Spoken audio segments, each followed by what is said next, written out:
Blog Talk Radio.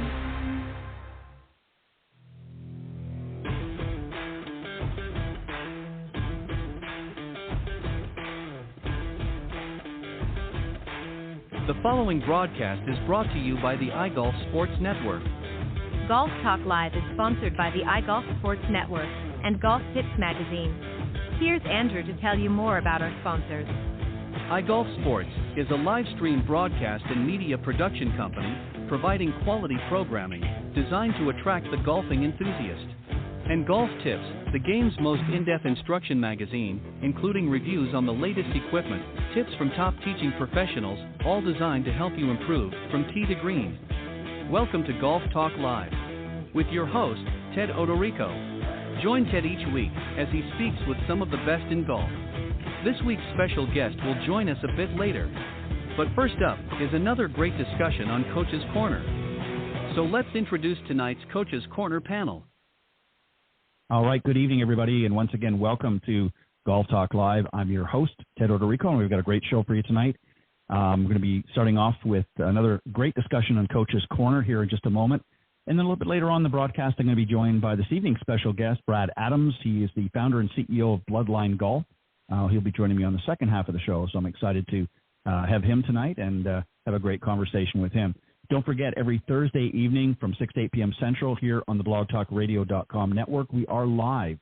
So this is a live broadcast. It's not pre-recorded. It is recorded at the time of the broadcast. So those of you that can't join live can listen in a little bit later. So best way to find us later on, if you're not tuning in live, is go to blogtalkradio.com /Golf Talk Live, and you just scroll down to the on-demand section. And all of the previously aired shows, including tonight's, will be there after the broadcast, and you can listen to it when it's a more convenient time for you. But for those of you tuning in live tonight, as always, thank you for joining us. I'm going to introduce the Coach's Corner panel, and we'll get into tonight's discussion here. I got a good one for them, so hopefully we'll have a very robust discussion and help some of you golfers out there. So first up, I'm welcoming back to the show. He's been on a little bit of a golfing hiatus. We'll talk about that a little bit too. Is Pete Buchanan. Pete's been teaching golf now for over 30-plus years. He is the founder and director of instruction of Plain Simple Golf LLC, which, of course, houses the Plain Simple Golf Circuit and Simple Swing Repeater Training Brace. He's been helping golfers focus on building a repeatable swing. Also joining the group is Sue Weger. She is a #1 best-selling international author, motivational speaker, and peak performance coach, and she has been teaching as a LPGA Class A golf professional for over 26 years and is the owner of Weger Consultant. And her book, Golf, The Last 6 Inches, Change Your Brain, is available at Amazon.com. So, Pete and Sue, welcome to Coach's Corner. Thanks, Ted. It's good to be here. Thanks, Ted. Yeah. All right. I appreciate it. And yeah, and as I said very briefly, Pete's just back from, you had a nice surprise. You can just maybe tell the listeners the nice surprise you were greeted with for your big 60th.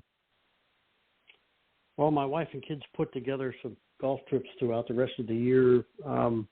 My wife contacted some of the folks that I've come across in my 30-plus years of teaching, whether they're former instructors, players, coaches, students, and she got together with them and planned all these different trips. And well, there's about 15 of them or so that we're going to be doing throughout the year. So it's a great surprise coming up for the birthday. It's not till July, but I'm still playing the forward tees anyway because I'm celebrating my birthday wherever I go. Right. That's a great point. That's a great point to make. Always play those forward tees whenever you can. It makes the game a little more enjoyable. Some great. There you go. A great tip in your birthday celebration. So congratulations, Pete, and obviously thank you to your wife for doing such a great job and honoring you with such a perfect surprise for a golf professional. Yeah. All right. So absolutely, guys, we're going to talk about 7 trouble shots that most of you out there probably need to know. And Pete, just because you've been on a little bit of a break in the last month, I'm going to start off with you. And the first one is the uneven fairway bunker lie. Really could apply to any bunker, but we're going to tackle the fairway bunker lie. And this is something that, a lot of people don't really practice a lot, don't factor in. in a while, you're going to find yourself in that situation where you've developed, hit your shot into a fairway bunker, and unfortunately, you've got an uneven lie. So there's a little extra factor in there to deal with.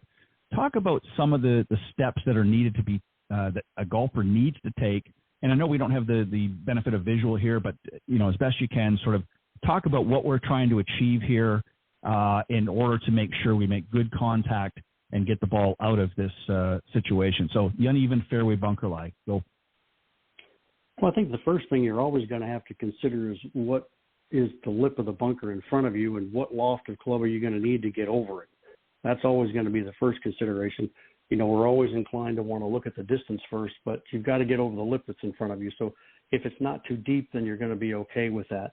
But anytime the ground's uneven, it just becomes a little bit more of an effort when you're fairway bunker, because your stance is a little bit unstable. So you want to try to get your feet into the sand as best you can. But depending on which lie you have is going to depend on how you set up. So if it's above your feet, the ball's actually a little bit closer to you. It would benefit you to choke up on the club a little bit, and you're going to want to make a swing that's a little bit more rounded, so you can fit the slope there. The opposite side, if it's below your feet, the ball's actually further away from you, so you're going to have to bend forward a little bit to get to it, and that's going to require a little bit of a more upright swing to make that happen. So those two also, when you're looking at the severity of the slope, if it's above your feet, the ball may tend to go a little left. If it's below your feet, it may tend to go a little bit right. So you're going to want to look at your aim and try to figure out what's going on. I think the toughest one is when it's downhill, because you've got to set yourself at right angles to the bunker slope and still give yourself a chance to catch that ball first. And I tend to play that one a little bit further back in the stance so you can catch it. And then the one that's going to benefit, more than anything else to getting the ball up above any kind of lip in front of you would be on an uphill lie. Uphill is going to add some pitch to it. So you're going to be able to get the ball up in the air a little bit higher, versus the one that's downhill, which is going to take some loft off. So if you've got a lip in front of you, you've got to go with some, a bunch of loft on the club to get it over that. So you really have to adapt yourself relative to the situation that you're in, but then also consider that, now you're hitting in the sand, you got to hit the ball first. And so you have to be aware of making sure you've got the ball contact and not getting the ball too far out of position from your stance, so that you're going to mishit it.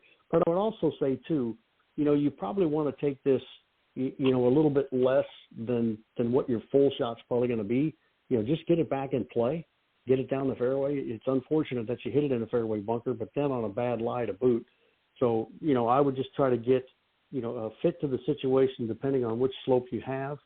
And then, just take a club that can advance it down the fairway and give yourself a chance to get the next one up on the green. Don't try to bite off too much, in those fairway bunkers when the lie's not conducive.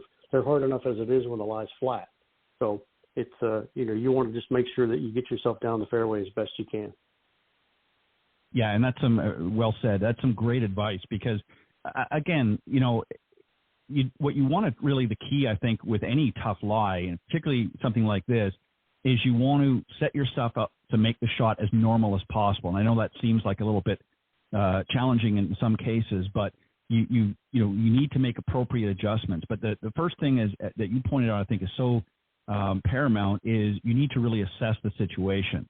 And don't worry so much for the time being, the distance. That's something that will obviously have to be factored in. But in a case like this, the last thing you want to do, depending on the distance that you are, and I mean, some fairway bunkers, it might be a long bunker shot. Sometimes it might be a little bit shorter. But you want to keep yourself in play. The last thing you want to do, obviously, is to sort of try to play a hero shot. When you've got 185 yards to the green, you're not a great bunker player to begin with, and now you're going to try to clip one, with a 4-iron or something like that, and hit the lip and end up rolling back in or what have you. So, try to make it as normal as possible. And as you pointed out, Pete, is just get it back in play.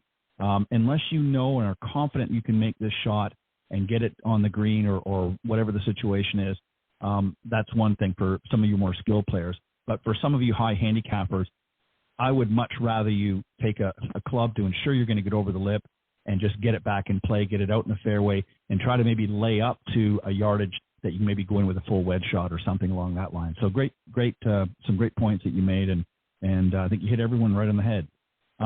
Sue, we're going to stick with bunkers for a second. This is another one, too. And again, you can use any scenario if you want a green side or what. But a buried bunker lie. This is a situation, too, where, the ball is buried down. Sometimes it might be half the ball. Sometimes it might be more. This is going to take some adjustments as well. What do we got to do here? We step in, we see that it's buried. What do we got to do here to help get this out? Yeah, the first thing is you look at the lie and find out, okay, is it completely buried or is it half buried, that type of thing. And I think in regards to if it's on an uneven lie, that's what's another difficulty in regards to the assessment of the actual shot. If it's an uphill lie, you want to make sure that your shoulders are matching the uphill lie. That's the first thing. The other thing is you're going to play, if the ball is completely buried, I won't say completely buried, but, let's say half buried, you want to use as much loft as you can. So a lot of people that don't carry like 60-degree wedges or, like 56-degree wedges, they're at a disadvantage right away. So you want to, play with as much loft as you can. And like Pete was saying, you have to match your setup to the lie angle of the shot. So it's you kind of pick and choose. If the ball is if it's downhill, then your shoulders have to match the slope going downhill. And that's probably one of the hardest shots in a bunker is a downhill lie, and it's being buried. Most of the time, you usually don't get downhill. Yeah, you don't usually get downhill lies that are buried, but that's one of the one of the first things that I would tell everybody. It's like, okay, you have to match your setup has to match the lie angle of the slope, and then take as much loft as you can in regards to, and you play the ball off your back foot, and it's basically I call it a chop swing because that's what it basically is. And you want to like deal off the club a little bit, not too much, but because you want to have that leading edge be a digger type of a shot. You don't want people think that, okay, well, if it's in the bunker, I need to open up my blade and have bounce. And I'm like, not in a buried lie, you don't.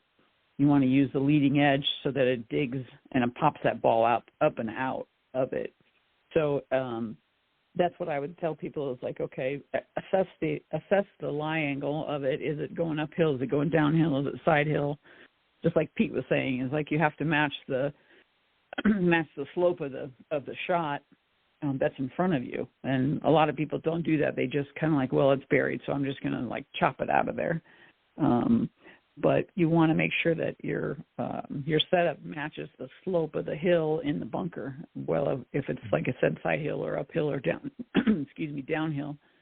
Those are the most important things you want to do. But you want to dig it out. So I tell people it's like, okay, you want to leave it. You want to use the leading edge of the club, not the bounce of the club because the ball is buried. And that's the advice I would give people. Again, assess the lie angle of the slope, and then match up the body to that particular slope, and then play the ball off your back foot. And basically, it's like a chop swing, coming out of it. That's what I would tell people. Yeah, and essentially what you're going to do in this, just to follow up a little bit, is regardless of the lies, you're going to want to hinge your wrist a little bit more abruptly, as you mentioned, because you're actually wanting to dig into the sand a little bit more. You're going to actually take a lot more sand. You're going to essentially blast it out. And the leading edge, as you said, you want it to get under the ball.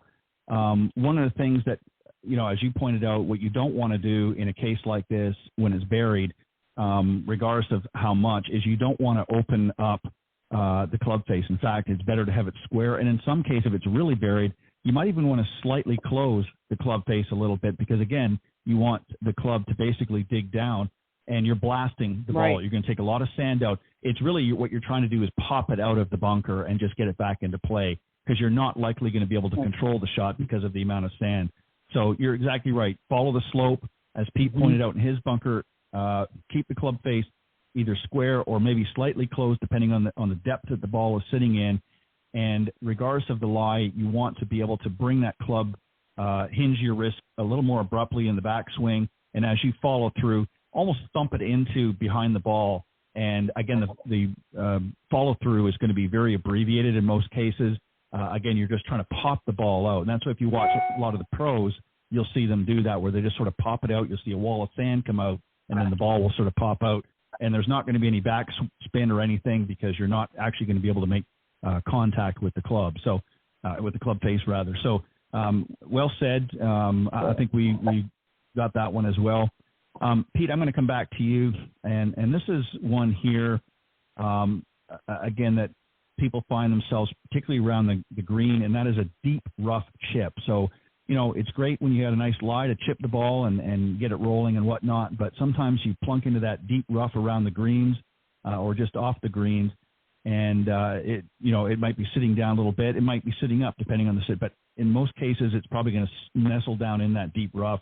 How do we chip the ball here? What do we got to do in our setup and to make sure that we're going to be able to get the ball out and with some sort of success? Well, the first thing we're going to have to do is you're going to need some loft to get out of there. I think the biggest mistake people try to make when they go to either pitch or chip a ball around the green is they take too little loft, and so they just hit the ball forward into the grass, and so it never comes out of there. So you want to have a lot of pitch to begin with, and I would also set the face more open, because you're coming in there, the grass is going to catch that face, and it'll tend to turn it and may close it down a little bit more. So if you keep it open just a bit, it'll also help the bounce slide through the grass, so it'll tend to not grab the club as much. So I'd have it a little bit open, take a little bit of loft, and, your goal in any time you're buried in anything is to get it out. That's the first issue. If you can get it out and close to the green or get it on the green, that's even better. But, I would always start with more loft, and as Sue was talking about, if you don't have, a 56 or a 60 in your bag, you're doing yourself a disservice if you play courses that have rough like this. You're going to need it. You're going to need the loft to help you in these situations. So it would benefit you to get those clubs with more loft on them. But I was always take a little bit more loft. I mean, the swing is going to be one where, you don't want to get it too shallow or too level. As you said, when you're buried in the sand, I like to look at that. And sometimes, buried in the grass, you want to have a little bit more hinge into it, let it come up and down a little bit more so you can get down into the grass to get underneath it. You should be able to get a little bit underneath the ball. If you see yourself in deep grass and it's all the way down there and it's buried on the floor, well, those are the ones where we usually say good luck. Those are hard to get out of. You just want to get it out of that position, but you should be able to get underneath it a little bit. So I would open it up a bit. I wouldn't play the ball too far back in your stance, maybe just a little bit behind center. I'd keep a little bit of weight forward. And then I would, feel like it's going to hinge up and down a little bit more. And you just want to toss that club, right into the grass behind the ball and, allow the loft and the bounce on that to sort of slide the grass out of the way and, just pop that ball up in the air and get it moving forward towards where you're going. Yeah, well said. And you're exactly right. A good option like this, especially when you're dealing with deeper rough, is a sand wedge is probably one of the best choices. Again, obviously depending on the distance and that, but typically is a good choice because you really, again, like we talked about the other shots, you really want to get this out. And the extra weight in the sole will help slide that club face under the ball. And what I typically have my students do is, have the weight forward a little bit, maybe play the ball in the middle or slightly back in your stance. And you want to make a steep backswing by hinging your wrist right off the ball. So if you want to visualize a correct motion, picture the letter V. So again, the steeper you swing the club in the back and down, the higher the ball will pop out on the other side. So again, you're kind of bringing the club up quickly, and you're coming back down into the ball and up again and up. That should pop it out. Again, because you're not making good contact with the lines on your wedge, you're not going to really get any backspin or anything like that. So again, you're just trying to get it out of that trouble because it is a trouble when it's in deep rough like that. So those are some things. Again, great points there, Pete, in how to execute a chip shot when you find yourself in some deep rough. Sue, I'm going to come back to you on this one, and this is something that And there could be a variety of scenarios. It could be, some trees. Might even be, depending on some course, it could be a mound, a large mound or something out on the fairway, off the side of the fairway. But playing over trouble. Sometimes you get your situation where the ball's behind that, and you need to execute a shot that's going to get you over that trouble. So what are some of the steps that we need to do? As far as how do we select the right club? When we figure out the distance, and what do we need to do is in our setup, maybe as an example, to make sure we're going to execute that shot and fly it over, whether it be a tree or a mound, as I said. Give us some thoughts here. Yeah, I think the first thing you have to do is kind of just evaluate kind of what you have in front of you. Do you have, is it a tree? Is it a mound? The other thing is I always tell my students is they look at the lie of the ball as well. Because if the ball's sitting up, you have a much better chance of, using a wedge to, fly either under the tree or, over the mound. So I think you just have to evaluate kind of like where the ball is in regards to, the lie angle first off, because then you can actually determine, okay, so is it a pitching wedge, is it a sand wedge, or is it even a 60-degree wedge, for example. Because, if you're in the middle of the fairway and all of a sudden you're in front of a mound, you're not going to be able to hit, and you're 210 yards out, you're not going to be able to hit a 3-wood over that mound. So I think sometimes a lot of people, try to go for things that don't make sense. And I just tell people, I said, play safe, first of all, evaluate what you have in front of you, and then go from there. So if you have to, you see the men and women on the PGA and LPGA tour, sometimes they just fly right over the trees, and that's good. They can do that, but not all amateurs can do that. So I just tell people, it's like, evaluate the shot that you have in front of you, look at the lie angle, and determine, would it be smart to play safe? And, like I said, if you're 210 yards out, for example, and you're, behind a mound, are you still going to be able to, what would be the most common sense to use in regards to what club? And again, the lie angle determines that as well. So I just tell people, like, look at the total case scenario. Don't look at just the lie angle, and look at the mound in front of you or the tree in front of you. What's best for you to, advance the golf ball and play safe. And that's what I always tell my players is like, okay, this case scenario, can you reach the green? Yes, no, maybe. If it's a maybe, then I would tell them, then let's play safe instead of, thinking, okay, I have a much better shot of, trying to get my, let's say maybe even a 7-wood over the mound. If it's, like, for example, 210 yards out. So again, it kind of depends on the case scenario, but I just tell people, it's like, look at what's out in front of you, and play the smart shot. Don't play the dumb shot. Play the smart shot. Right. No, that's some great points.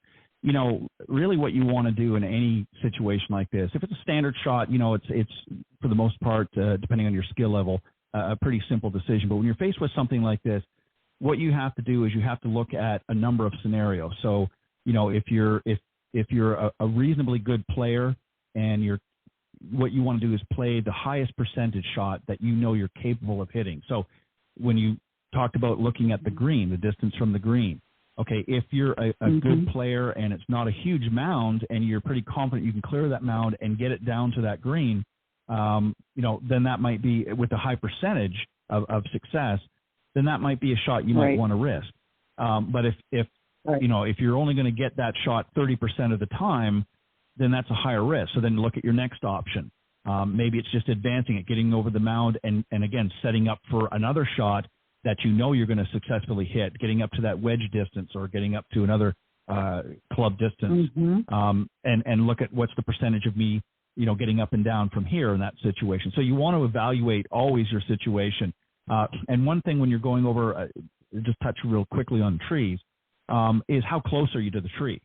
when you look at the pros, a lot of times when we're looking on a camera and, we're looking on TV and it looks like they're, real close, but actuality, they might be 30, 40 yards behind the tree. But the tree is just an obstacle. Right. They can't maybe go around it because of the size of the tree. So, and again, how tall is the tree?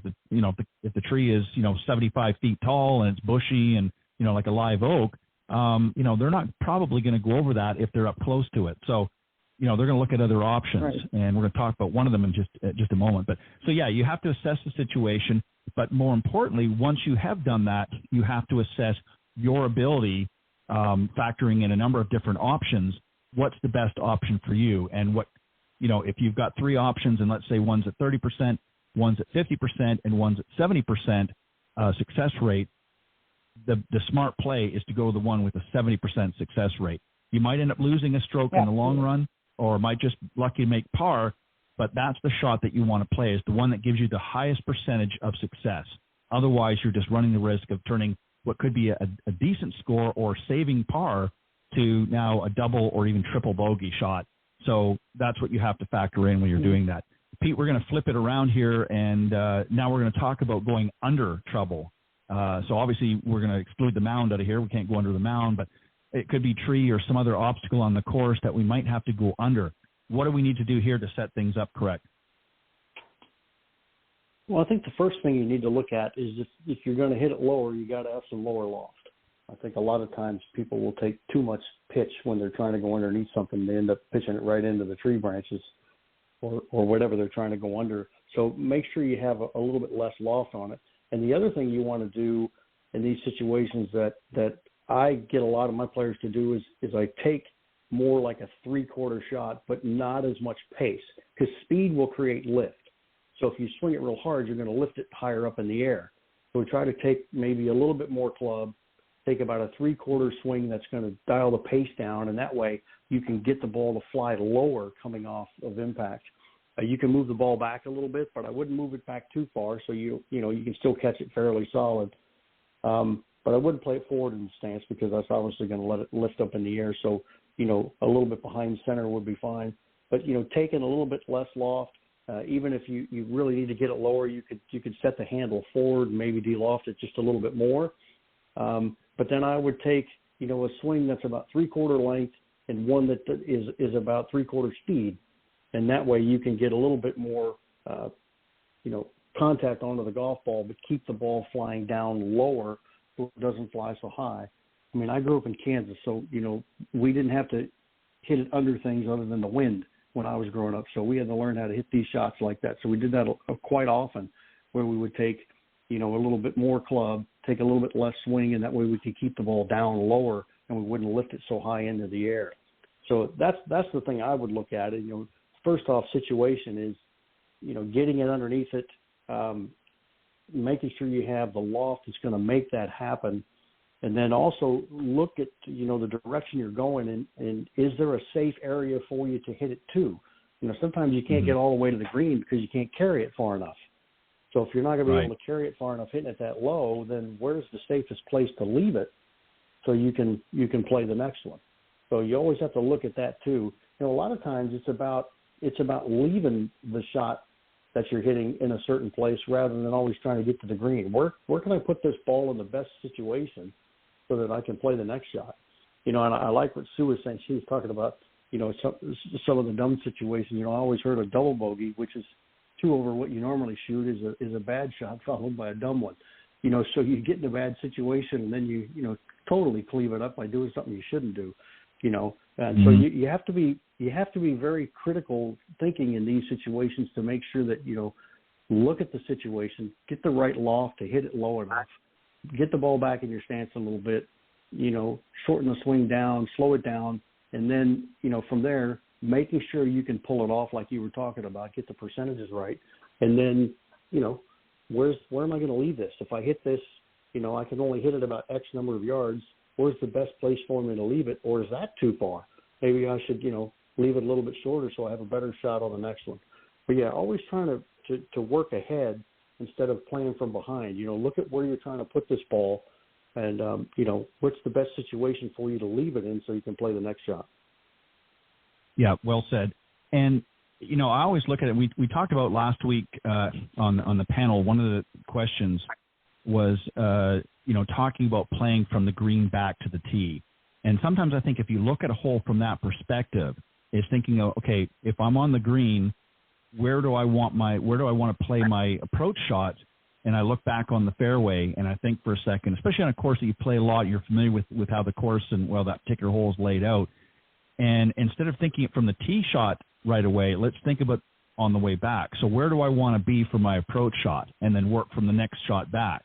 So if I find myself in trouble, I know where I want to lay my ball up for that good approach shot. If I know I can't hit that green, even if I'm not going to hit it in regulation, I know where I want that ball to be, so I can have a good approach shot from the fairway. So it might be, again, if I'm going under trouble, I don't necessarily have to try to run it up on the green. If I'm in a position where I'm close enough and I can do that, great. But if I'm not, let me just punch it out and let's get it in a position where now I've got a good, comfortable shot. I might, as I said a moment ago, I might lose a stroke here and there, but I would rather do that than create a scenario where I'm just banging off a tree and it's gone back in even deeper into the woods, or made even a bad shot even worse. So for something like this, when you're forced to play under trouble, again, you're trying to affect the height of the shot. I'm always a firm believer is if you take care of most of the work in your setup. So as Pete, as you pointed out, if you're wanting to hit that ball low, play it off towards your back foot, move your hands, lean the shaft a little bit forward. This is one way to help de-loft the club. And if typically, you hit a 7-iron this distance, you can still use a 7-iron, but by de-lofting it, it now plays maybe more like a 5-iron. So it's going to give you a little bit extra run because you're de-lofting it now, but it's a short enough club that you can control the swing. And then just it's a shorter back swing with even a shorter finish. Again, you're wanting to sort of punch it out of that position or hit it below those trees. So it all starts with the setup, but before that, it even starts a little bit earlier with really assessing the trouble and what are the percentages that you're going to be faced with in executing those shots. So those are things that you have to think about with, regardless of any of these shots that we're talking about tonight, is what is the likelihood I'm going to succeed with maybe a standard shot or with the adjustments I'm going to make, and then consider other options as well, just getting it back in play. Sue, this one here is for you is, again, this can be in any situation, but ball above your feet. It's very similar to in the bunker shots, but, maybe you've got that sort of uphill, side hill lie. You've got it pretty open. You're not really going around trouble, but this is one sometimes that stymies because the ball reacts a little bit different than it would if it's on a flat surface on the fairway. So tell us how we need to set up for that and what adjustments we need to make and why we need to make those adjustments. Yeah, well, when the ball's above your feet, when you set your club down, the club is going to aim left. So you have to be very careful on where you're aiming because that golf ball is going to go left because of the lie angle. So when the ball is above your feet, club face basically, I would say, shuts down a little bit. So the first thing you want to think about is like, okay, can you aim? Number one, can you aim a little bit right? Because sometimes you can't because, there might be a tree or it might be a hill or it might be something that's out in front of you. So you need to assess that to find out, okay, can I aim a little bit to the right?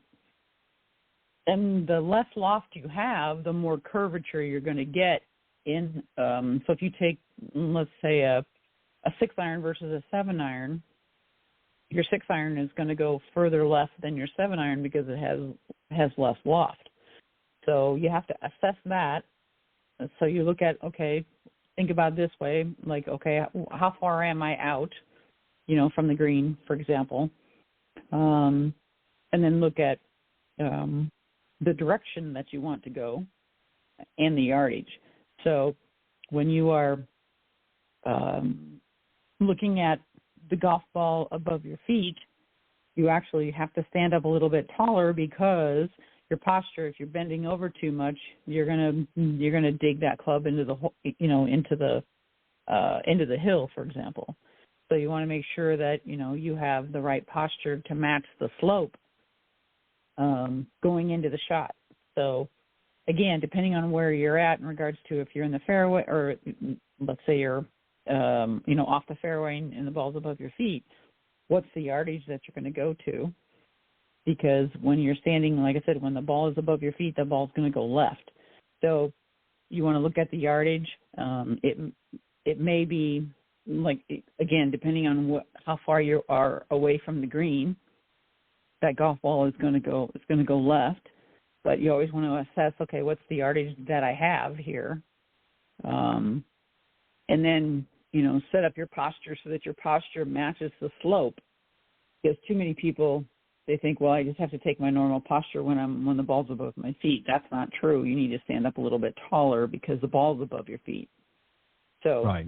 You just need to, you need to assess it and understand, okay, what do I do here in regards to yardage, the lie angle, the loft of the club, because like I said, the less loft you have, the more the golf ball's going to go left.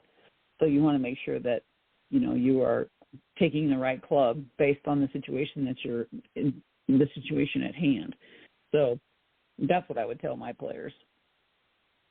Yeah, and as you pointed out, there are a number of things to factor. So when you've got a situation like where the ball is above your feet, and of course we're talking about right-handed golfers here. Obviously, you would do the reverse if you were somebody that plays left-handed. Your situation can be a little bit different. The ball's going to go to the right for you. But typically when you place your club down on the ground in a situation like that, a lot of time it sits on the toe. So you want to make sure that you level it out and to make sure that the heel also is touching the ground. So that's what you're talking about, making those adjustments. So in effect, the angle of the slope makes the club longer. So you want to stand taller, grip down, maybe an inch or two on the handle, depending on the severity of it. And the shaft will be more horizontal at the address. So the club moves more around your body in a case like creates more club face rotation and can cause, as you pointed out, the ball to move right to left. So whenever possible, you want to aim to compensate a little further right of your target. So if you're trying to, got a shot that you're going to go for the green, a couple of things, as you point out, you want to factor is how much right do I need to aim in order to make sure that with the severity of the slope that it's going to come back on target. And also because you are going to get that right to left shot, you have to expect, number one, that the ball flight's probably going to be a little bit lower. So you want to maybe increase the loft a little bit to help compensate, and you're going to get more roll. So you have to factor those things in as well. Have you got bunkers in front? So again, you have to really assess the situation and make those adjustments. You're not just addressing it normally. You're making those adjustments ahead of time. And again, as I said with all the others, is you want to play the highest percentage of success that you can achieve based on your level. If you're a better player, you can be a little bit more aggressive. If you're not such a good player, just get it back into play. Get it, advance up the fairway. That's going to be probably your best shot. Again, depending if what your handicap is. So that's what I would suggest is make the adjustments as Sue pointed out and so forth, but really assess your situation and play to your ability and not somebody else's. So great point. Right. Pete, this is a good one for you. You're going to love this one. Playing from a water hazard. Now, I look at it this way. Before you try this shot, you have to ask yourself two questions. The first one is at least half of the ball above the water. Now, I'm talking about if you hit it into the water, maybe it's a pond or a water, adjacent to the green, let's say, as an example. It might be anywhere, but number one is at least half of the ball above the water. And the second one, probably the most important, is do I have a pair of rain pants to slip on? And if the answer to either question is no, you might want to just take a drop then, because if the ball if the ball is submerged and you don't mind getting wet, think of this as a bunker shot. And so talk us through this. What do we do in a situation like this, Pete? Give us an example of what we might want to do if we wanted to try this shot. What are we looking at? Well, really, first of all, depends on how far you're going. If it's green side, you got a little bit of an advantage because you have some loft and you can pitch it up there. It's going to act like a little bit of a cushion per se when you hit the water. The club will slow down a little bit, but if it's green side, you can open it up and play it like a bunker shot. and be able to splash it right out of there per se because it's in the water. That's a true splash shot. But in that case, I would open the face a little bit, and I would still swing the club a little bit more up and down just to be able to get down into the water to splash it up there. If it's a longer shot, now you're trying to make as much contact with the ball as you can, which is going to be a little bit difficult because, part of the ball is submerged. So in that particular case, I'd still take some loft to get it out of there, but then I would de-loft it a little bit to get it back so you got a better chance to catch it, and then I would put a little bit of weight forward and sort of play it like a chipping setup, and then from there you're still going to pick it up and down so you can just basically crash right into as close to the ball as you can. It's a risky one to be able to do it. I've seen some players pull it off. But I would say if you're a long, long ways away, I wouldn't even chance it. You don't want to go in there with a fairway wood or a hybrid. Those things are going to be hard to get the ball out of there. I would just go ahead and take a drop and, unfortunately you got in there. But if you can get an iron on it and, advance it down there again in a safe place, I would prefer using one of those. But I would play it, almost, to a situation to where if the ball was just a little bit deep in the grass, down just a smidgen, then I would, get a little bit of loft to start, de-loft it, ball back a little bit of weight forward, and then I'd have a little bit more vertical swing so I can swing it up and down and make sure in that particular situation, get the lower half to get through there, turn all the way through so you don't just bury it into the pond, make sure the lower half turns out of the way so you can get the club to come through a little bit. But it's a tough situation. I've been fortunate and unfortunate trying those. Fortunate in that I got it out, and unfortunate that I ruined an outfit trying to get one out too. Trying to play the shot because I didn't have my rain gear, which I wish I would have. But no, it's not an easy one. But anytime it's down in something, you got to consider that situation that you're going to have to go down to get it.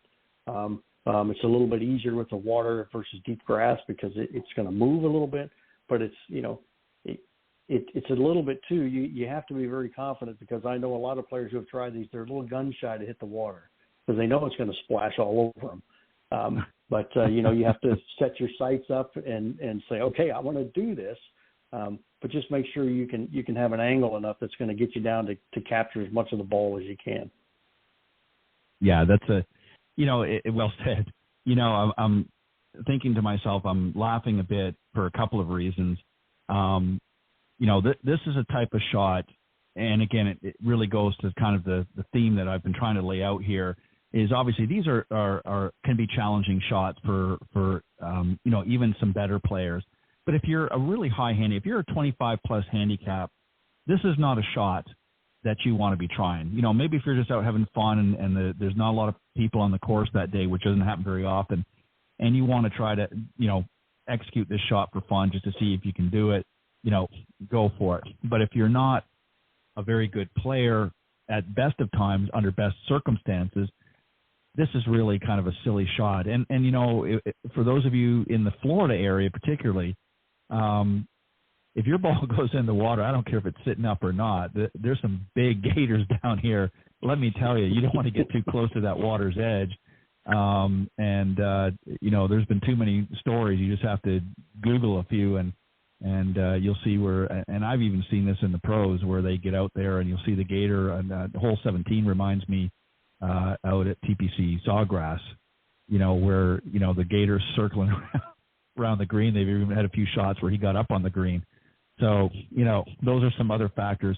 But, your analogy is correct, though, on how to play this. If you do find yourself, and if you're a little better player and you want to give this a try, but don't expect it to go very far. And in addition, expect that you might have some wet clothes, but keep your mouth shut as well because the water's going to splash up and you're likely going to get a mouthful of some pond water that isn't going to likely taste very good. It's not going to be Evian, that's for sure.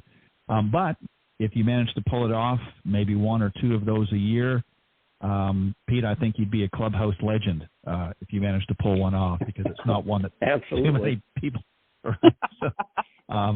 Right, Sue? I mean, you don't want to make, and really this goes to with any of the shots, but this one in particular I had a chuckle about when I first put this together, and I thought, I can just imagine, And I've seen some people try this, and it's just, to me, it's crazy. So that was the 7 that we touched on. I'm going to give, we've got a few minutes left. We've got a little bit, enough time left. And Sue, I'm going to come to you. Is there another shot that we haven't covered that you can think of just briefly, that trouble shot that you can think of that maybe some of your students have been faced with? And how do we go, describe the shot, tell us what type of shot it is, whether it's, ball above or below the feet or what have you, and just give us a sort of a quick scenario on the best way to handle it. Yeah, I think one of them, probably one of the most difficult shots, which we kind of a little bit talked about, was like more of like the buried lie, but not the buried lie in the sand, but the buried lie around the green.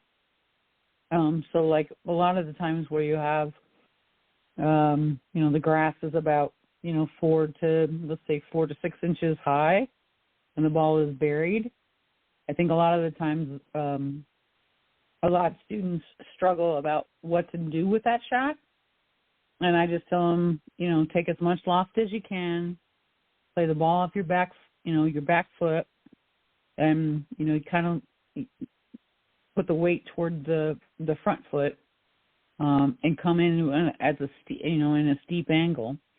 And I think that's one of the ones that a lot of people struggle with because they're not sure what to do with it. So I just tell them, you want to look at the scenario that you have. If the ball's buried like, too low, then you need a little bit steeper angle of attack coming in. And because the steeper the angle, the more the loft, the higher the ball will go and the shorter the ball will go. And I think that's one of the, we'll say issues, but a lot of the players that I see, they try to either try to putt it out of that like 4 to 6 inch rough, which is not a good decision. So I just teach them like, okay, what would you do here? Think about what would you do since the ball is, is down, 4 to 6 inches kind of deep. Then we take the most lofty club in our bag. We play the ball off of our back foot, and we work on a steep angle of attack. And the ball flies up a little bit higher and softer around the greens. And I think that's one of the, that's one of the issues that a lot of people don't think about in regards to the angle of attack. I think that's one of the, I just think that's one of the issues. They're like, well, if I just putt it out of here, I'm like, you're not going to be able to putt it out of there because it's 4 to 6 inches of rough. Right. So, yeah.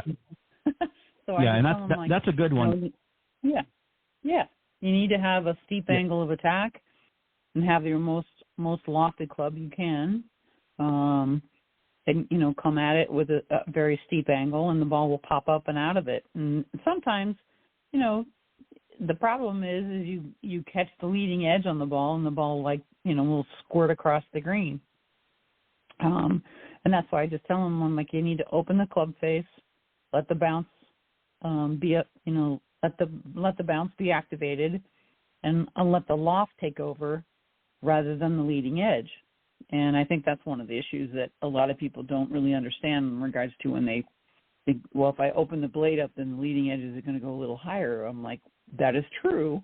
However, if you swing down at the ball at a steep angle, the leading edge will not be affected, or the leading edge won't hit the ball in the middle of the ball. It'll go below the ball. So again, you have to evaluate the lie, because sometimes the lie is so deep that, wow, I really can't, I can't open the blade, and I might have to de-loft the club. And that's why I highly suggest having a 56 or a 60-degree wedge in your bag, so that you have that option. Because if you don't have a 60-degree wedge in your bag, then you don't have an option in regards to, that particular shot. Because the more loft you have, the better chance the ball will go up in the air rather than scoot across the green. So that's what I tell my players.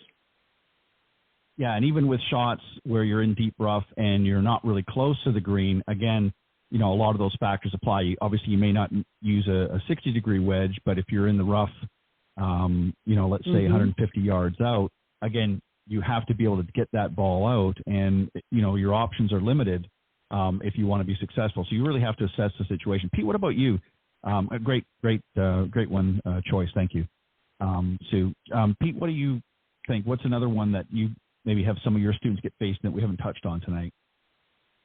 Well, there's a couple. I wanted to piggyback on what you were talking about. The one thing I see quite a bit when I'm either playing or watching people on the golf course is they'll hit it into the rough, and then I'll watch them dribble it in the rough for 4 shots and then finally pitch it back into the fairway, because they just take too little loft. I mean, these hybrids weren't built to hit it out of the rough off the fairway.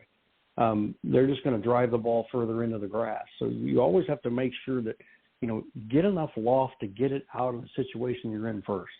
Like we talked about before, don't look at the distance you have to go. Get it out of the situation, rather than, dribbling 4 or 5 in a row and then, getting all frustrated.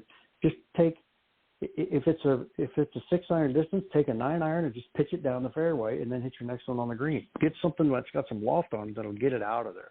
You want the ball going upward as you strike it, not forward, because if you drive it forward, you'll keep driving it into the rough, and so you always have to take enough loft. And I think the other one is, going back to the uneven lies, the downhill lie, I think, is one that gives people a lot of trouble. You have to set yourself perpendicular to the slope. That's going to set the club de-lofted. So I think, first of all, you have to picture that. So if it's a 9, it's going to become a 7 or 6, depending on the severity of the lie. Your weight's going to be on the forward foot. And in this one, you need to swing the club more up in the air. And then as you swing it down, you got to turn and keep the weight onto the front foot and finish all the way through it and swing down the slope.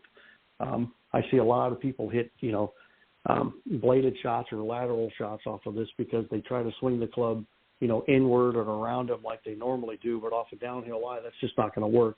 It's either going to, run right back into the hillside, or it's going to get into the heel portion of the club. So, set yourself with the shoulders level to the slope. If keep in mind that, if it's a long, long ways away, if you take out a fairway wood or a hybrid, now you don't have a loft left. So depending on what's in front of you, you have to look at that. But, take enough loft to get you going, especially around the greens, too. You have to remember that, if it's a downhill and you're pitching it to the green, it's going to take off because, a sand wedge becomes a 9-iron. And so you're going to have to allow for some run if you can. But if the pin's close, you just got to get it to the middle of the green. But I think those two are the common ones I see them have a lot of trouble with. The above the feet and below the feet, yeah, they're still difficult. But I just think that downhill one is one that, I see a lot of them struggling just to try to get the ball, in the air because they think they want to swing up at it to help it up, and all they do is just swing right over the top of it. So you have to set up, weight forward, spine, perpendicular to the slope, and, pick that club up in the air and then swing it down, chase the ball down the slope as you turn through. And I think you'll have a lot more success on that lie, especially, fairway wise and around the green. Yeah, well said. I think the key really underlying for all of the, for these types of shots, really for any shot, is in the setup. Once you know how to set up for whatever shot you may be faced with, that's half the battle right there. I think if you, whether, you're uphill, downhill, bunker shot, whatever, if you set up to the shot correctly, that's part of the battle right there. And that helps to increase the success, the chances of success. If you're setting up incorrectly for a shot and you're not, lining your shoulders, with the slope, and you've got it going against the slope or opposite to what it needs to be, then ultimately what ends up happening is, especially as you pointed out, you both have pointed out with those downhill shots, what I often see a lot of players too is not only they're whiffing over the ball, but they're coming in and hitting it really heavy in behind because they're coming in at such a steep angle that they're not really chasing the slope. They're actually hitting in behind the ball, and all kinds of lovely things happen from there. And so really, I think if you understand the shot you're faced with, right? I mean, this is something which is really, I just want to point this out. I've said many, many times, we've all talked about this, is how you practice in preparation for any round. And I'm not talking about a warm-up. I'm talking about how you practice in a practice session. I was out the range about a week ago, and just on my own, just hitting some shots. And I saw a guy, an older gentleman, and he was out there, and it was busy, but not too busy. And he was taking about 5 or 6 balls, and he was putting them in different positions. He wasn't just hitting them off the flat surface. He was going up because it's a multi-tiered, teeing area into the range. So he would go up into some of the grass and some of the slopes, and he would just pitch some, short shots, nothing real far, but he was factoring in the slope, and he was working on that. I can think of a dozen times that I've been up to that range, and I have yet to see somebody doing that. In other words, what he was doing is he was practicing for those shots. He was getting himself set up accordingly for those different, and they were just little pitch shots, little chip shots, whatever they may be. But he was practicing for those scenarios because he knows he's going to be faced with some of those on the golf course. And so he was getting himself set up accordingly for those shots, not just raking and hitting balls. So I think no matter what shot we talked about tonight, I think if you understand, and this is where your professional can help you, guide you, and these are things that you should be working on, not just constantly the grip and all of these things. You should be working on the various scenarios that you're going to be faced with out on the golf course and how to set up to them properly, like those downhill, uphill lies and like bunkers and things like that. So that when you get faced with that yourself, you're going to understand how to handle that. Make notes, get video of you doing these different things with your coach. And I think if you do that, I think you're going to increase the percentage of success out on the golf course. And I think that's what we have to really drill down on some of these high handicappers particularly, because the pros know to deal with this. They know how to handle that, and they practice from all different types of scenarios. But we see too many of our high handicap golfers just don't prepare for that, and they get out in the golf course, and 90% of the time they're going to be faced with one of these shots that we talked about tonight, and they're not going to know how to handle it or how to set up to it properly. And I think that's what we really have to hammer home with some of these people if they want to get better. Great discussion tonight. I apologize for going into a diatribe at the end of the discussion, but I wanted to really get those points across. And you know what? I'm the host, so what the heck. But I want to thank you guys for a great discussion tonight. And as always, I'm going to give each of you a chance to let the folks know the best way to reach you. I'm going to let ladies go first this time. Sue, you go ahead. How can the folks reach out to you? And if there's any specific that you want to quickly plug, coming up events or whatnot, go ahead. Yeah, you can all reach me at Sweeger Golf Academy. I'm actually in Payson, Arizona, but you can also look into, like Ted said earlier, I have a #1 best-selling book. It's called Golf: The Last 6 Inches. You can get it on Amazon. And then there's also an ACE Performance Journal attached to that. So if you buy the book, the ACE Performance Journal comes for free. And, thanks for having me, and I always enjoy the Golf Talk Live. Love it. I appreciate it. As always, Sue, have a great weekend. And also you're heading up to, I think you said Chicago, for a PGA clinic and helping some folks up that way. So good luck with that as well. Thank you. Pete, what about you? What best way to reach out, and anything that you want to quickly plug, go ahead. Yeah, they can get me at petebuchanangolf.com. That's the easiest way to get a hold of me. Just going to be playing a little golf this weekend. That's what I have coming up. So it's a little bit of time off for me to go play a little bit of golf. But we're working on a few things behind the scenes that keep checking the website. We've got some things we're working on that I think are going to help make the swing just a little bit more simple. So be looking for that coming up in the future. And again, Sue, great being on with you. And Ted, as always, thanks for what you do. It's great to be on here with you. And I know there's a lot of work behind the scenes that you do. So thanks for having us on. Well, thanks, I'm going to well, thank you guys. I obviously can't do it alone, and I appreciate you guys, your loyalty and your faithfulness for all of these years coming on the program. And I might have to reach out to your wife and get her to get me my 60s not till next year, so she'll have plenty of time to get something prepared for me. So I may be doing that. But all right, so guys, thanks as always. Have a great weekend, and we'll see you next time on the Coach's Corner panel. Thanks, guys. All right, thanks, Ted. Thanks, Ted. Bye. All right, that was Pete Buchanan and Sue Weir joining me on the Coach's Corner panel. And when I come back from a quick break, I will have my very special guest of the evening, Brad Adams, the founder and CEO of Bloodline Golf. We'll be right back. The following ad is sponsored by Golf Tips Magazine. Are you tired of being short off the tee? And what about those 3 putts? Forget about it. It's time you got serious about your game. Golf Tips, the most in-depth magazine in the industry. For over 30 years, Golf Tips has delivered expert content such as the latest golf instruction from America's top pros, simple to follow practice and game improvement drills, fitness and mental game tips, equipment, training aids, accessory and apparel reviews, golf destinations and travel tips for every budget, and so much more. Don't miss a single issue. Go to golftipsmag.com and subscribe today. All right, welcome back, everybody. And again, thank you for joining me live tonight on Golf Talk Live. Very excited to have tonight's guest on. We got a lot to talk about, so let me introduce him. As I mentioned just before the break, my very special guest this evening is Brad Adams. He is the founder and CEO of Bloodline Golf. And just a little bit about him, he's been in the golf industry now for over 30 years. In 1991, he became the senior vice president at Odyssey Golf and was a key member of the team that built the brand that continues to dominate the putter category. He's credited with developing and co-authoring the Odyssey polymer insert patent, and during his tenure managing the PGA, SPGA, LPGA, and EPGA tours.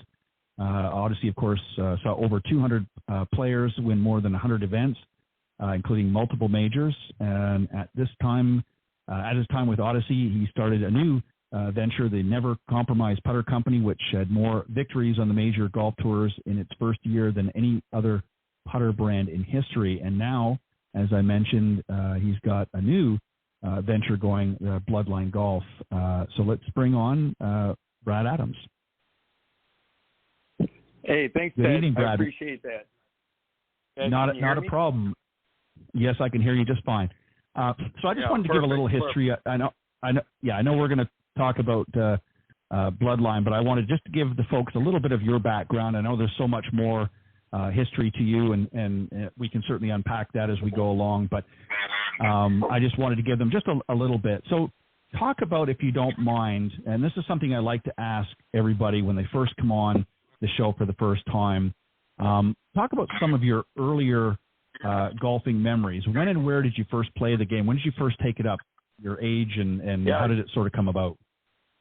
Sure. So my grandfather was the golf pro at McHenry Country Club just outside of Chicago, and he was actually on the back of the Special K cereal boxes with his lessons, and he had some pretty good notoriety. And my father, worked for him in the pro shop there. And then, so when I was like 2, my father was working for a company called Whittick Golf, selling the range mats and the ball pickers and ball dispensers, all of that. So, my mom and our family, my sisters, we travel with our father as he was kind of the traveling salesman throughout the Midwest with these products. And I was 2 years old, and I was hitting balls off the range mats, while he was in there trying to sell the stuff to those people. So I had a very early experience, with not only playing golf, but watching, my grandfather a golf pro and then my father a golf salesman. And my father was also a real good player. He was the conference champion in college. And so he, we had a unique experience. And what was interesting was as things evolved when I was like 12, 13 years old, Dad, and so it was a kind of a traditional family, right? With a father or a grandfather who's a golf pro and a very good player, and a father who's a good player. They loved McGregor, Persimmon, and all of that stuff. So for Dad to come home and say, I want to, I don't know the people listening know, but anyway, Dad started TaylorMade Golf, and he brought home a metalwood. And, I was 12, 13. I was like, Dad, I don't know if that's going to work. But it obviously did. And it was an interesting thing for a young person to watch, kind of where you try and push the envelope and you just don't know what's going to work. I mean, obviously things don't always work. But when Dad did that with the metal wood, that really opened my eyes to think that, anything is possible. And so, right. when I became about 22 years old and I got to be involved with Jim Flood, who invented the graphite shaft, started Aldala. He did the Power Pod, the Bass Hackward putter. He did all these crazy things. He was a friend of my dad's. And so I got with Jim and a guy named Michael Megerman, and we started Odyssey Putters. You know, at that time, Ping probably had 60% market share, which was ridiculous. I mean, that's right. You know, they're like, what are you guys thinking that you're going to start this little Odyssey putter company and even competing with Ping?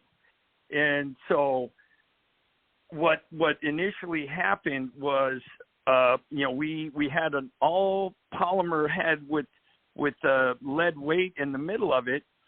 But it was not the most attractive looking finish on it, like what you could have with the metal putter heads. And so we had some success. We had Richard Zokel win. We had Keith Clearwater win. We had some pretty cool in, but it wasn't until about 3 years later where we actually took metal castings and we poured the polymer into the face, because at that time, it was really when those golf balls, I'm trying to think of the Laddie or the Lady ball that came out, right? Yep. It was almost right before the Pro V, right? And so you had these players that loved that ball, but they didn't have the feeling of the Balata ball coming off the metal face, you know, with that material on that ball. But this ball went so far, right? And so what we were trying to do with pouring that stuff in the face was, for one, the deeper we could cut out that face and pour the material, the more we increased the moment of inertia. And then secondly, we were able to give these guys, you know, the feel that they were missing from the Balata ball. So it allowed us to kind of have something for these players that, you know, that allowed them to not lose what they were balls. They were sacrificing the feel of the Balata around the greens, chipping, putting, etc. And so this kind of really, you know, hit it. And then when, you know, we had Dave Stockton, we had a bunch of people on the Champions Tour initially with Odyssey. And what happened was Ping really didn't try and stop us at all out there. And so they kind of, and they could have, they really could have. And by not stopping us, we kept gaining momentum. And when we kept gaining momentum, it put them in a little bit of a precarious situation. And then when Nick Faldo, you know, won the Masters with the Rossi 2, who we just built it for him maybe a couple weeks before the Masters, you know, then, we did probably $10 million in sales the next couple of weeks from that Masters victory. So all of that, it was something. But, you know, going through it and starting, you know, we had an investor with Odyssey who, you know, we started to get some pretty good offers on the company. And, you know, when we started this, we were like early 20s, and we had an investor who said, you know, I'd like to you know, possibly sell it, and if we couldn't match that offer. So we ended up selling to U.S. Industries, which owns Jacuzzi Hot Tubs, Dexter Shoes, and they own Tommy Armour Golf Company. And so they had myself and two other guys as part of the sale. We had to run both companies, Tommy Armour and Odyssey. Right. And so we did that, and we had a 1-year deal. And so at the end of the 1 year, myself and two other guys left to start Never Compromise Putters, which was basically we were taking that insert concept all through the whole middle of the putter. So the whole middle of the putter was carbon fiber, which weighs, you know, like a fourth of the weight of steel. So we really created, you know, if you're looking at an answer style or whatever, there's nothing that really could have been too much more heel-toe weighted than what we had created. And then we had, you know, within 2 months, we went over and we had this French guy get the putter. He wins the qualifier for the British Open. Next thing you know, he's winning the British Open. It was, you know, Van de Velde. It was unbelievable. Right. And this happened within the first 2 months of the company. And then what could go wrong? He's got a 3-shot lead with 1 hole to go. Right? And then, what happened.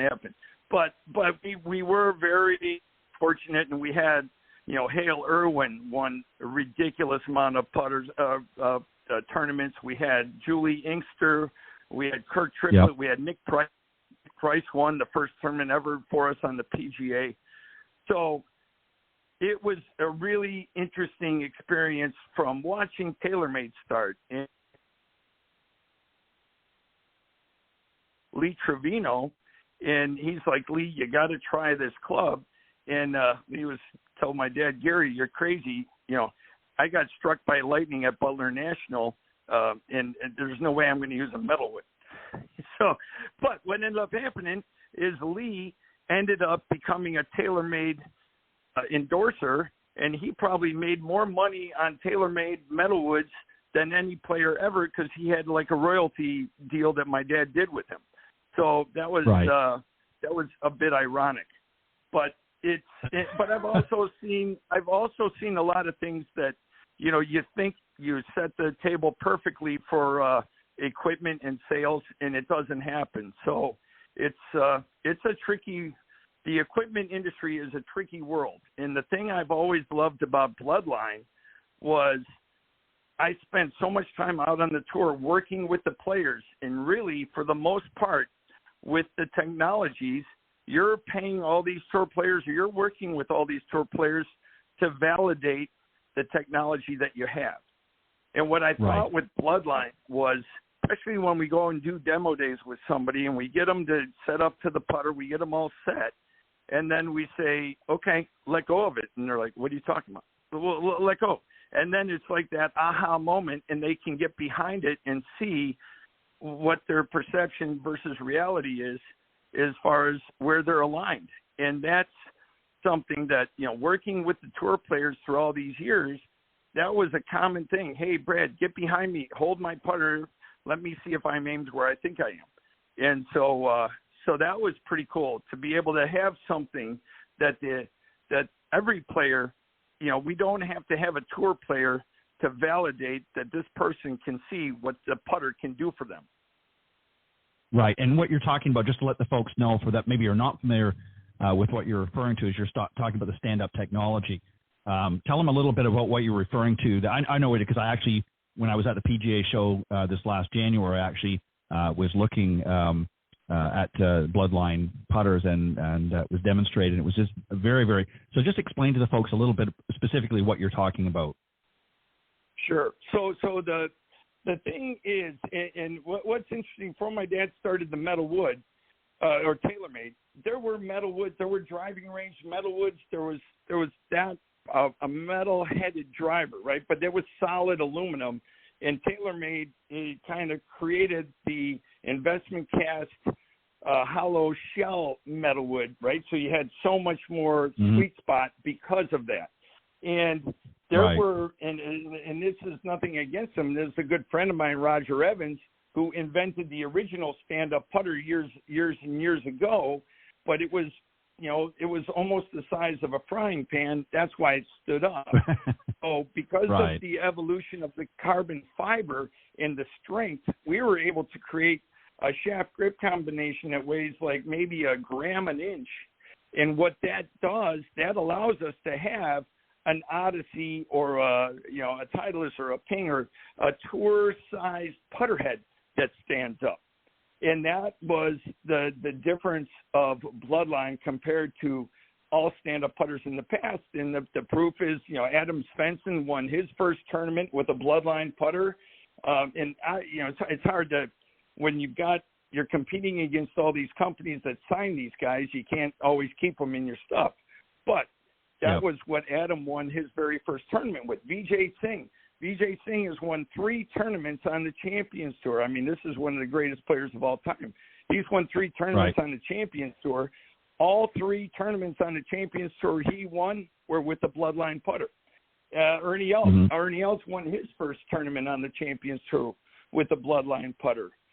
Retief Goosen was the first guy to ever use a Bloodline putter in a tour event. And now we don't actually go out and work these tour events. So for these guys to have success with it, they had to order it from us, and we shipped it to them, and it was, it's a pretty cool deal.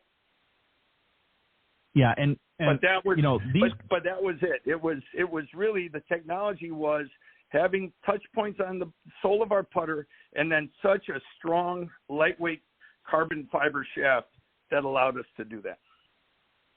Yeah, and it's really, really good because what a lot of people don't understand, I mean, and you talk about it on your site. I was on earlier this evening before we came on the show looking at it, and you're talking about, misalignment, how so many people misalign their putts, and even something as little as even a degree and a half, say on an 8 or 10 foot putt, can cause you to miss your underlying target. So, if you're going right at the hole, or even if it's on a breaking putt, if you're off by even a degree and a half, it can make a big difference. So being able to get behind your putter like that without anybody holding it certainly gives you a good advantage to be able to line things up a little correctly. And that's really was your point in doing that, right? Yeah, no, absolutely. And what also it is that is a lot of time, and not as much with the tour players because they have so many. I mean, Justin Thomas, he's got a guy. They do like the clockwork deal around the hole right before he tees off. And he's got his coach who's got a laser. He sets up on a 5-foot putt with the ball in front of it. Then his coach will move the ball and put a laser in front of the face and hit the laser, right? So, but not everybody can afford to have a coach travel with them all the time and shoot that before they go play. So what our putter allows you to do is calibrate what your eyes are seeing. Right. And so some days are different than others. Sometimes, mostly you kind of have a similarity of what you're doing, but there's a lot of times when each day is a little bit different for you, and having that putter and being able to get behind it allows you to confirm what you're seeing. And what's having a golf pro as a grandfather, what he would always try and teach me was if he wasn't there, the lessons that he would give me, I could fix myself when I could understand what was happening with the lessons he taught. And with the putting, what I'm seeing is, you've got all these guys and they're missing it to the right. So now they start to kind of mess around with their stroke to adjust that when actually they were just aimed to the right. So now they start getting further and further when their stroke was fine to begin with, right? So they get further and further from where actually they should be. And so by being able to calibrate and confirm where you're aimed, now if you miss up to the right and you were aimed at the hole, now you can say maybe the ball was too far back in your stance, or it could be a number of things, but at least you got a starting point. Yeah, and something else that you guys talk about on the site, and I just want, if you don't mind, maybe touching on a little bit of this, is you identify sort of the 6 alignment challenges of putting, because there's a lot involved. It's not just a matter, and this is where obviously your product can really help alleviate some of these issues, but there's a lot of factors that go into lining up a putt. Can you maybe touch on a few of those and just give the folks an idea?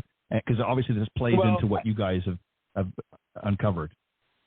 Yeah, well, sure. And some of the stuff with aligning the putt is for each person can be different. Some people a straight putt is something that they can do very well. A right to left putt, what we've seen, is one of the go-to, the best things that the golfers can really feel confident with on the right to left, where we see players lose confidence, and when you lose confidence, you're not committed to the stroke, right? So you have doubt that, I'm not quite certain if I'm lined up where I want to be, and that's mainly for a right-handed player, a left to right putt.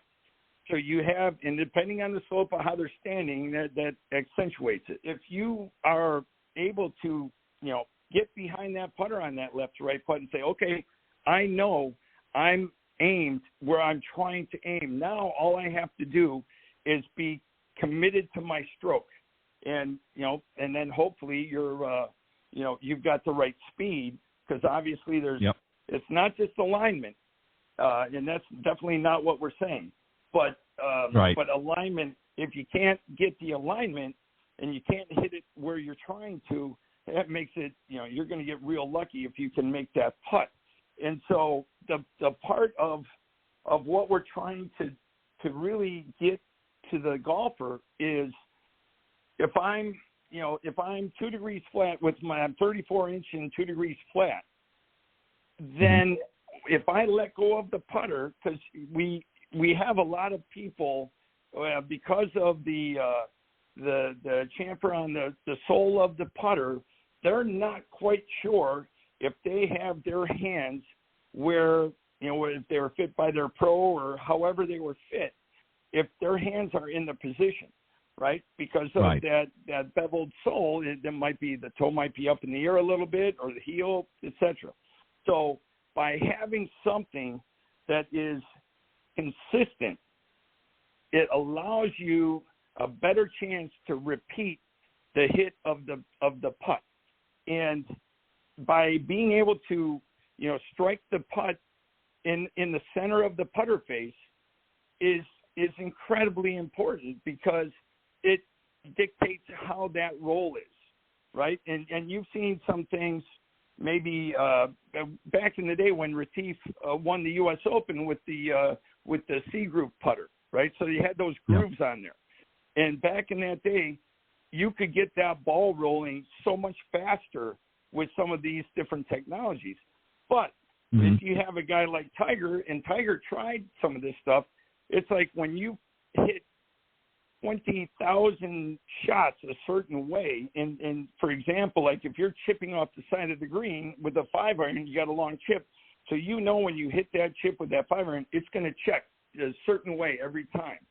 Well, that's almost like the putter with these balls with the loft on it, what Tiger's been used to forever, right? And then you give him a putter that rolls it immediately off there. Well, when you have a little bit of a left to right breaker on a 6-foot putt, Tiger's not used to that thing rolling right away, right? And so it's going to have a different break than what he's been used to, even though that roll, technically you would think that's the better way to do it. So anyhow, the point is what we're trying to do is give people a way that they can eliminate that doubt and erase that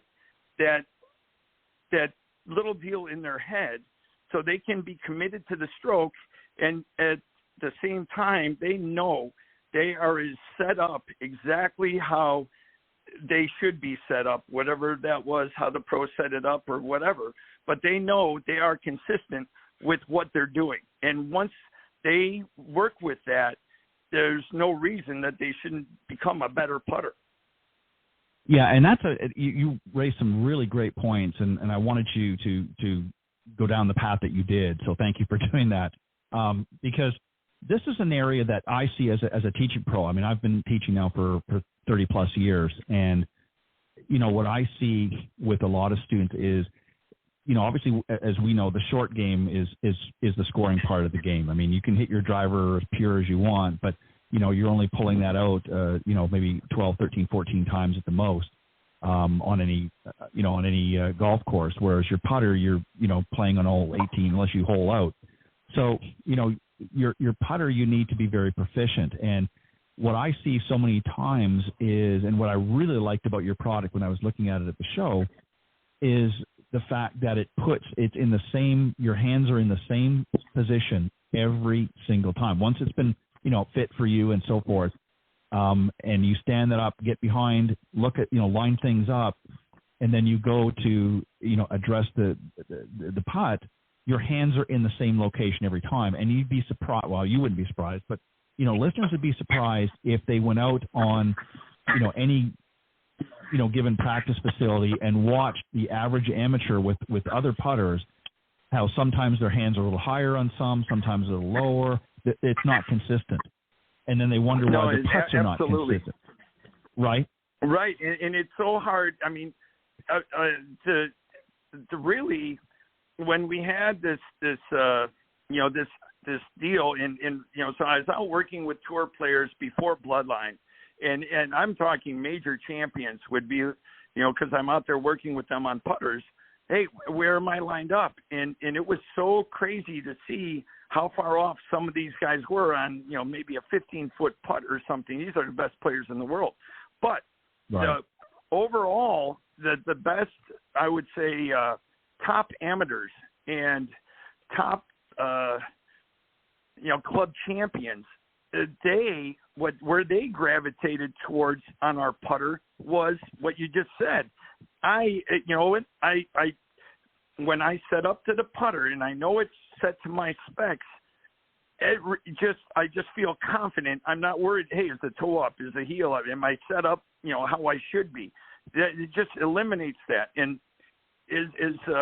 we know, being golfers and you teaching for as long as you have, if you can have that confidence and remove that doubt and make a committed stroke, because when you have that little seed of doubt in your head and you're over that putt, it's that subconscious that gets in your way when you're trying to stroke it, and you don't stroke it how you wanted, but you couldn't help it. Right? So, that's what the beauty of golf is. It messes with your head. Right. And so we're trying to let this not mess with your head as much. What's really interesting is when you watch the tour players, for instance, obviously they didn't get where they are because they can't hit the golf ball or they can't make putts. But confidence is what's really key for them, because when, for some reason, whatever the circumstance is, once they've lost a bit of confidence, you can very readily see it. You can see it in an event, in a round where they're not feeling comfortable, over the putt or whatever the case is. And so it always baffles me when I talk to sort of, the regular folks, and they look at that, they try to compare themselves, and they're saying, well, I'm doing this and I'm doing that, and I don't understand. I don't seem to have the confidence. Well, they're not practicing at the same level that the pros are. They're not out there putting, hundreds or thousands of golf balls, so they don't have the same level of confidence. So once you lose that, you've got to work at it to get it back. And what I really like about the Bloodline products is it really helps them to develop that confidence. And once they get that confidence, obviously they have to put a little work into it. They got to get out there and practice, and, you can't just buy it and, it's done. You've got to work with it and get used to it. But once they do that and they see the benefits of being able to get behind it, not worrying about the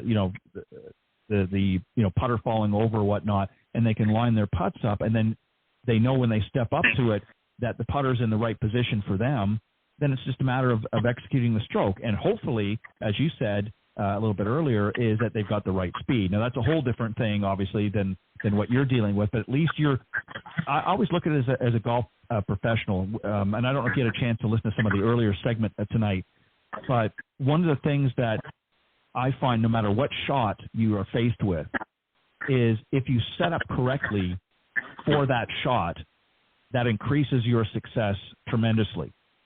So in your case here with Bloodline, is you're helping the golfers eliminate some of the steps that they would normally do themselves by helping them align with the stand-up putter and helping them to put their hands in the correct spot every time. That helps them get in a proper setup to be able to execute a good putting stroke each and every time. And that, over time, helps them build confidence. Yeah, and you're so right. When you cannot build confidence in a false, way, right? So what builds confidence is when you see the ball going in the hole.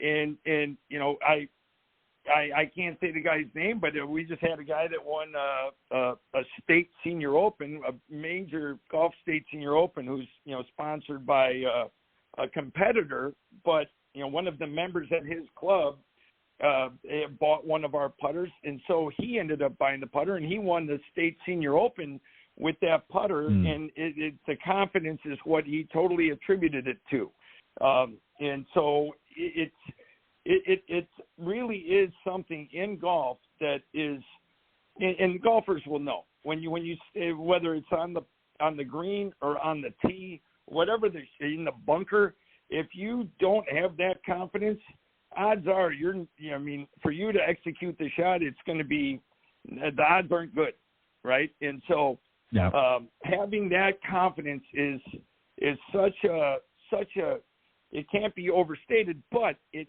has to be real. And with putting, and you're an instructor, right? So you can't teach people how to hit it like Dustin Johnson. They just don't have the physical attributes. But there's so many people that can be, if they give it a chance, they can really improve their putting if they try. And that's where, they can, as you mentioned, I mean, that's where the majority of the strokes are on the golf course, is on the green. And this is a place, and, we're just hoping that we can, grow. We need to, it's interesting because we've done most of this, online, right? And part of our product, a lot of people are, I've seen a stand-up putter before or whatever. When they actually see our putter in person or hit it in person, it's a whole different deal, because then we're not just a stand-up putter company. And that's what I hate to throw out is that we're a stand-up putter company, because that's not necessarily who we are, right? We're out here trying to help golfers, enjoy the game more. And and it really is, trying to line up a golf ball with those lines and utilize that for your alignment. I get it for sure. Having the lines on the putter and it's setting behind there is so much easier to see where it's going, and it's actually a lot faster, because we definitely do not want to make the game any slower. And so it's just a matter of, how much time, we're trying on our website to show different setup procedures, different ways to utilize it that doesn't take more time. But I mean, if you remember Jack Nicklaus, Jack took forever on a lot of his putts, and they asked him why are you taking so long? And he was like, because I'm not going to hit this putt until I see in my eyes, exactly where I want this. I see the ball going on the line in the hole, and so it just, however you're going to do it. If you're going to use a putter that stands up, if you're going to utilize the lines on the golf ball, you just have to do it in a way that works with the rules of the game. However many seconds, 20, 30, whatever it is, just get it done. When you talk to, now obviously you've obviously talked with a lot of tour players and that, and get some great feedback from them. But I know obviously through the process you've talked to a number, whether it's through the different shows you've been involved with and the demo days and things. But when you talk to everyday regular golfers, what are some of the more common issues that they face, and what is it when you talk to them about their putting experience? Is some of the more common feedback that you guys get that obviously that's helped you in making the decisions that you have to come out with the product that you have. So what's been some of the feedback from the regular folks out there? Well, the regular folks just say we have the best product ever and that everybody should buy it. No, I obviously joking. But it's, I would say that if there's anything that I just wish, I wish we had, as I mentioned, we're mainly on our website is how we get across to the people, and trying to, we're a very small company, and trying to put putters in all the pro shops and all those retailers and everything is extremely costly, although it was really cool to be able to do these demo days where you had the people, like I said, initially we wouldn't even tell them it's stood up, right? We just put it in their hands. And it is like at the Everglades Club, right, on Palm Beach, right? So, at that point, we're selling a $500 putter, and these people were like, I'll buy 3 each. It was crazy. Right. But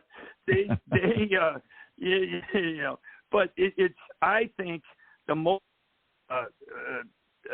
the challenge for Bloodline with the average player, so right away they can see, okay, I get it. I'm not lined up where I think I am. the next challenge for us is to get that person to spend enough time with the putter, which isn't a ton of time, but a little bit, to get the feel of the distance control. Because that's because of the balance of the putter, right? If you put this on a swing weight scale, most putters, I mean, it's gotten heavier. When we started Odyssey, before that ping, there was like 300 grams a head. We started Odyssey at 320.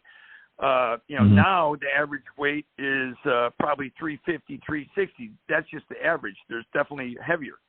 But because ours weighs probably 395, but because our shaft and grip are so light, that balance point is, almost down at the head, which if you want to feel the release of the putter, you couldn't have a better putter than what we have, because you're going to, that putter is going to, it's automatically going to want to release through the hit.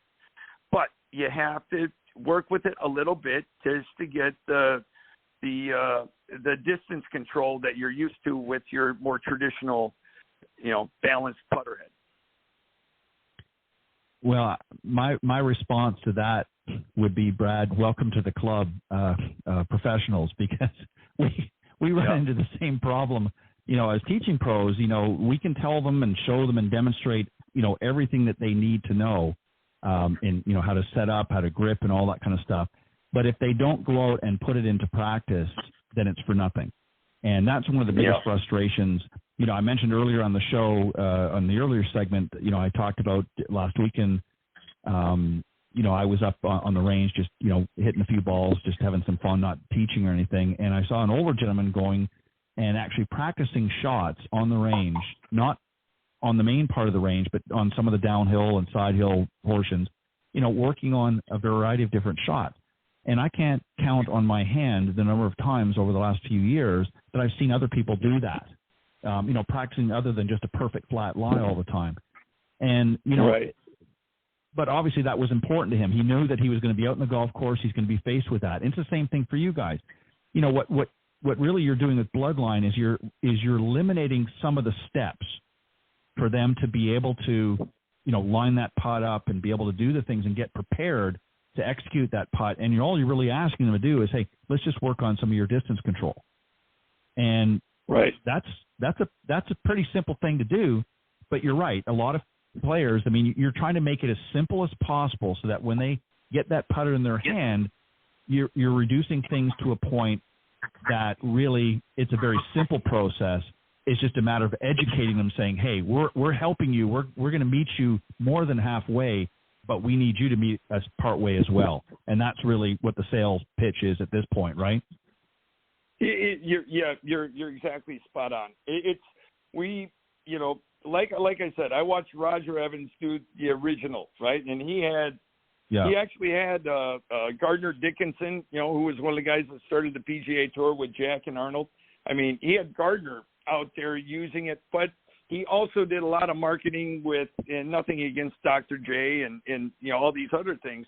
But what we get looked at is, especially without a lot of marketing dollars, so we really can't say our heritage of TaylorMade and Odyssey, and my partner Larry Fishman, who I brought in to create this unbelievable carbon fiber technology. He created the Diamante. He named the Diamante. He started the Diamante for Mitsubishi. So we don't want to be categorized as a gimmick. It's just part of it. But but we don't have all the marketing dollars to really do it. But again, I really, what I loved about this concept, and what was so challenging with watching Dad do TaylorMade and me doing Odyssey and Never Compromise, was we really had to, because of especially TaylorMade, you had to validate that radical technology with those tour players. That helped the average guy say, okay, I can go from a persimmon head to a metal head because I just watched this guy, win the tournament with it. And with the stand-up part of it, I was just so adamant that, boy, this is a technology where to have a golf equipment company that helps the golfers, but I don't have to, have all this money that I'm spending paying these tour players to validate my technology, because with the stand-up feature and the way they can address it, they can figure it out themselves, right? They can see how this can help them. And so, would I like to have somebody win the U.S. Open at LA? Yeah, absolutely. but I mean, it's right. It is what it is. But we're just trying to create product that helps not only Adam Svensson or VJ or Ernie or these tour players, but helps every golfer. Yeah, exactly. And you're exactly right. I mean, you're your audience, and it's great to have validation from the tour players, and various different endorsements of the product and that, because that certainly, as you mentioned earlier, that obviously generates sales. But at the end of the day, the consumers are getting much more savvy. Even some of the older golfers now are becoming more savvy in their shopping, and they've been fed all the. I mean, one of the things I like about what you are doing is the fact that you're not piling in a bunch of money into heavy marketing, because one of the criticisms that I have with a lot of the equipment manufacturers is they're marketing all these great products, but at the end of the day, the only ones that really reap the benefits are the tour players with the distance and so on. And I'm talking obviously the drivers and things, and I'm not knocking them, they're good products, but when you're charging what you're charging, and I'm not saying you, but I'm saying some of the equipment, and the average player really doesn't reap the benefits, the marketing's for naught. So I like your approach. Is what you're really trying to do is to educate them through your product and saying, hey, we can make you a better putter. We're going to help you get to that level. Here's how we're going to do it. And all we really need, as I mentioned earlier, is just for you to do your part in it. But we're going to make it as easy as possible for you to become a better putter. And that's really what you're trying to do. And I like the fact that you're not just piling a bunch of money in marketing it. You're actually demonstrating it and showing it as proof of concept. And that's what I really like about your line of products. Yeah, well, Ted, that's very nice of you to say. I appreciate that. And it's one of the things we do is we do give anybody that gets the putter, they have a 100-day, 100% guarantee from us that if they don't like it, they can, send it back, and we'll send them all their money back. So we really believe in it, and we want people to, try it without worrying that I don't know if I like it, if what'll happen. So anyway. Yeah, no, that's again, people like to see and hear that, and again, you've got a very good online presence. As I said, I've been on your website a number of times, and particularly today as I was preparing for tonight. And that's where people are going. That's where they're going to investigate, to look at their stuff. And yeah, it's nice to be in every pro shop and all that kind of stuff, but it is a costly venture, and but a lot of people are comfortable, purchasing online. So, you're getting that information out there a variety of different ways, doing programs like this and others, and obviously you've had a lot of success at the highest level of the game so far, and I'm sure it'll continue. So let's tell the folks the best way that they can go about learning more. Let's give them the website, and then also what they need to know. Bloodline.golf. They go now. We have actually a little bit of a promotion going on right now where they can save $50 off of the Veil. And the Veil, we initially started. Now the first putter, that we sold was $499, and we still have that. But it's like a milled aluminum, high grade aluminum top with a non-reflective anodizing that's on top of it, with a steel milled underneath and a milled hosel. It's very expensive, and it's awesome. But we've been able to develop a putter that now we feel is a little bit more to the masses, which is more around a $249 putter. and that's the Vail, and it's My Golf Spy. They said that was their best feeling putter they had, and so we're really excited with that particular putter. But Bloodline.golf, and if they see the Vail on there, they will be able to get that promotion right now. Perfect. Well, Brad, I want to thank you very much for coming on tonight, and I hope as new things, I know you've probably got some other things coming down the line, but I'll have you come back on again when you're maybe ready to talk about that. But is there anything in addition to the offer on the Vail that you'd like to plug while you're here? And we'll give that website again before you leave. But I want to thank you for coming on tonight and sharing with the audience a little bit about your background, but also about Bloodline Golf. But any other things coming down the pike that you want to share? Give us a sneak peek, or do you want to wait and come back on another show? No, I'll wait. I want to be back on the show. All right. Well, we'll make that happen. You can just let us know when what's the best time for you and when you want to do that, and we'll definitely have you come back on. But Brad, I really want to thank you. As I said, thank you very much. I really appreciate the opportunity to speak with you. Well, I appreciate it as well, spending time with me and my audience, and I know that they're listening. And again, if you want to check out the Bloodline putters, go to bloodline.golf, and they've got a special on the Vail right now. You get $50 off.